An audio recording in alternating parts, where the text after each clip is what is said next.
India गठबंधन में जिस तरह से यूपी से लेके महाराष्ट्र से लेके झारखंड तक जिस तरह से सिरफुटौल मचा हुआ है, और जिस तरह से आपका इंडिया गठबंधन में जो सहयोगी पार्टियां हैं वो ज्यादा से ज्यादा सीट का जिस तरह से ललसा और मनसा लिए घूम रही हैं, तो वहीं खबर आ रहा है कि आपका जो एनडीए का जो कुनबा है महाराष्ट्र में, इसमें भी अभी सिरफुटौल मचा हुआ है। लेकिन खबर आ रहा है कि ज्यादातर सीट पर सहमति हो गया है एनडीए का कुनबा में महाराष्ट्र में। पूरी खबर आपको समझाएंगे, वीडियो को अंत तक देखिएगा तभी आप समझ पाएंगे। नमस्कार, मेरा नाम विश्वजीत कुमार और आप देख रहे हैं walk for India news. Maharashtra, Jharkhand और उत्तर प्रदेश में जो 10 विधानसभा सीट पर उपचुनाव होने वाले हैं, अब तो 9 विधानसभा सीट पर उपचुनाव होगा उत्तर प्रदेश में, जिसके लिए 13 नवंबर को वोट डाले जाएंगे। लेकिन जिस तरह से उत्तर प्रदेश से ही चलिए पहले स्टार्ट करते हैं कि उत्तर प्रदेश में जिस तरह से समाजवादी पार्टी जो आपका कांग्रेस है उसको मात्र 2 सीट देने को तैयार है, तो वहीं खबर आ रहा है कि जो आपका कांग्रेस है वो 2 से 3 सीट 3 से 4 सीट का डिमांड कांग्रेस कर रही थी। लेकिन हरियाणा में जिस तरह से कांग्रेस का अति आत्मविश्वास गड्ढा में पहुंचाने का काम किया, उसी का नतीजा है कि आजकल कांग्रेस का बात कोई सहयोगी पार्टियां जो है वो मानने को तैयार नहीं हो रही हैं। और खबर आ रहा है कि उत्तर प्रदेश में जो 10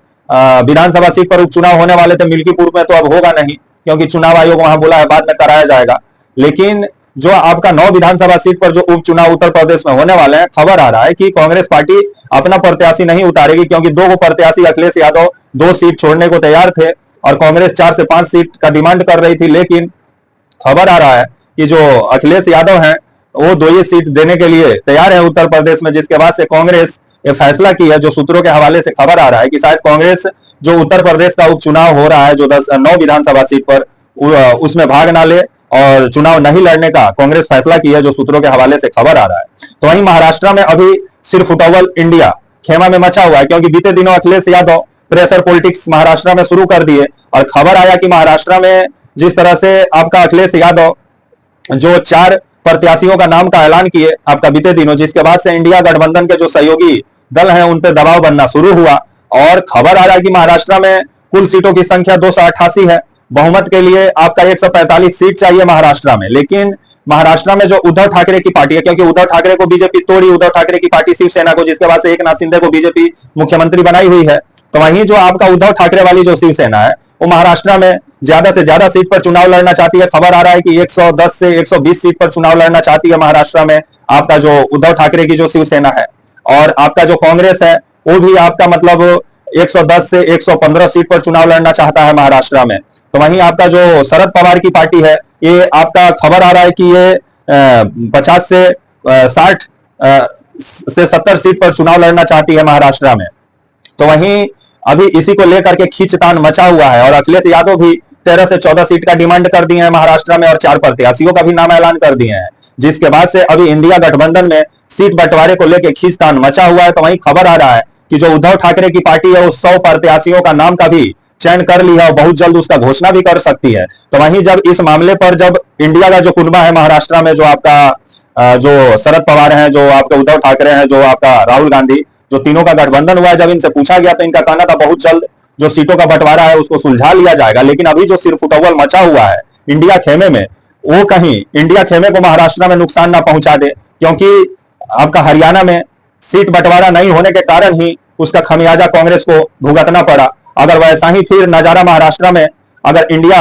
खेमा में देखने को मिलता है, वैसा ही दृश्य, तो इंडिया का जो गठबंधन है, जो इंडिया का खेमा है, जिसमें आपके उद्धव ठाकरे हैं, आपका शरद पवार हैं और राहुल गांधी हैं, इनको बहुत महंगा पड़ सकता है। लेकिन खबर आ रहा है 1-2 दिन के अंदर में सीट शेयरिंग का जो फॉर्मूला है उसको सही कर लिया जाएगा और सीट शेयरिंग को लेकर के जो विवाद है उसको भी सुलझा लिया जाएगा। और करीब करीब विवाद भी सुलझ गया है आपका 220 से 230 सीट पर। कुछ सीट बचा हुआ है जो इंडिया गठबंधन में जो आपस में पार्टियां जो हैं वो उम्मीद लगा के बैठी हैं कि उनको ज्यादा से ज्यादा सीट मिले, जिसको लेकर के अभी पूरा माथापेची इंडिया का कुनबा में चल रहा है। तो वहीं जो भारतीय जनता पार्टी का जो एनडीए का जो कुनबा है, जिसमें आपके देवेंद्र फडणवीस डिप्टी सीएम है, अजीत पवार अपने चाचा का ही पार्टी तोड़ के आए, आपका शरद पवार का जिसके बाद भी डिप्टी सीएम बना दी बीजेपी, इनको भी इसी बार तो इन लोग का अग्नि परीक्षा होने वाला है कि असली शिवसेना और असली एनसीपी का हकदार महाराष्ट्र में कौन है। क्योंकि महाराष्ट्र में जिस तरह से खबर आ रहा है कि बीजेपी महाराष्ट्र में 145 से 150 सीट पर चुनाव लड़ना चाहती है और 99 प्रत्याशियों का नाम का भी ऐलान बीजेपी बीते दिनों कर दी।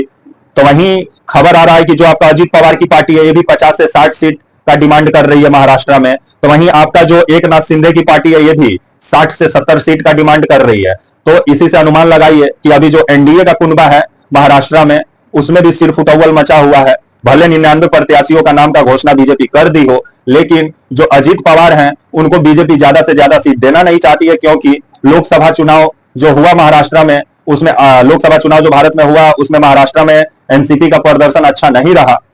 जिस वजह से बीजेपी एनसीपी को ज्यादा सीट देने से हिचक रही है। तो वहीं आपका जो अजीत पवार की जो एनसीपी है वो ज्यादा से ज्यादा सीट मांग रही है। और उद्धव ठाकरे हैं, ये भी जो आपके जो उद्धव ठाकरे हैं ये भी इंडिया गठबंधन का अलग मुसीबत बढ़ाए हुए हैं। तो वहीं जो एकनाथ शिंदे हैं ये भी 60 से 70 से 80 सीट का डिमांड किए हुए हैं आपका एनडीए का कुनबा में, जिसको लेकर के खबर आ रहा है कि अमित शाह, देवेंद्र फडणवीस और आपके जो एकनाथ शिंदे हैं और जो अजीत पवार हैं, इन सबों के बीच में मुलाकात हुआ है, बातचीत हुआ है। और खबर आ रहा है कि 240 से 245 सीट पर सहमति बन गया है। एनडीए का कुनबा में कुछ सीट है जिस पर मतभेद है, जिसको लेकर के उस मतभेद को दूर करने का प्रयास किया जा रहा है। तो वहीं आने वाले समय में देखा जाए कि महाराष्ट्र में कब तक एनडीए और इंडिया का कुनबा अपना अपना सीट शेयरिंग का ऐलान करता है और कब तक प्रत्याशियों का नाम का ऐलान करता है। तो वहीं आपका झारखंड में भी सिर फुटौल मचा हुआ है, जहां बीते दिनों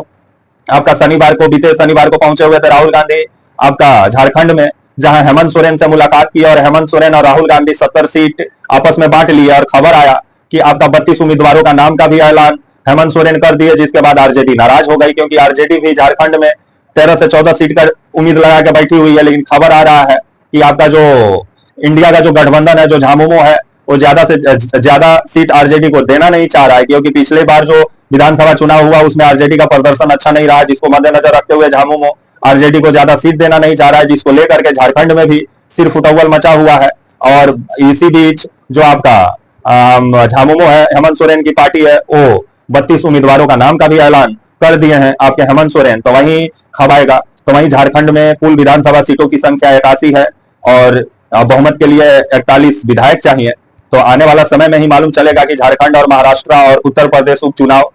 कौन बाजी मारता है, आपका इंडिया गठबंधन या एनडीए का कुनबा। तब तक के लिए आप मुझे इजाजत दीजिए और आप हमारे channel walk for India news को प्लीज लाइक और सब्सक्राइब और शेयर करना ना भूले। तब तक के लिए नमस्कार, जय हिंद, वंदे मातरम।